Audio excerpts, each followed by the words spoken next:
Mesyuarat Menteri-Menteri Luar ASEAN ke-58 melabuhkan tirainya di Kuala Lumpur pada 11 Julai 2025. Selama 3 hari, 10 Menteri Luar ASEAN bersama 18 rakan luar seperti China, Jepun, Amerika Syarikat dan Kesatuan Eropah berkumpul untuk menyelaraskan hala tuju ASEAN menuju sidang kemuncak ke-47 Oktober nanti.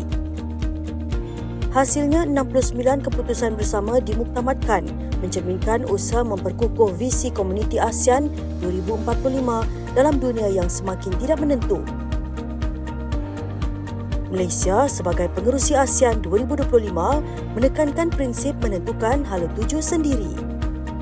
Perdana Menteri Datuk Seri Anwar Ibrahim menggesa agar ASEAN kembali memperkukuh integrasi dalaman dan tidak tunduk kepada tekanan geopolitik luar. Manakala Menteri Luar Datuk Seri Utama Muhammad Hassan membuka sidang dengan tegas, ASEAN mesti kekal sebagai kuasa pemusat untuk keamanan, kestabilan dan kemakmuran bersama.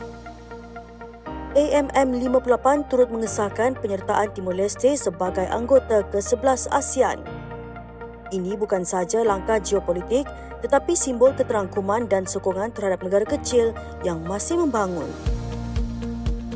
Beberapa inisiatif baru turut diperincikan termasuk Pelan Induk Ekonomi Digital, Pelaburan Mampan, Industri Semikonduktor Serantau dan Strategi Ekonomi Biru ASEAN. Namun bayang krisis Myanmar terus menyelubungi sidang ini. ASEAN memperbaharui komitmen kepada konsensus 5 perkara tetapi masih belum mencapai tindakan kolektif terhadap kegagalan junta menghormatinya. Muhammad Hassan menegaskan kami tidak boleh terus berdiam diri melihat penderitaan rakyat Myanmar.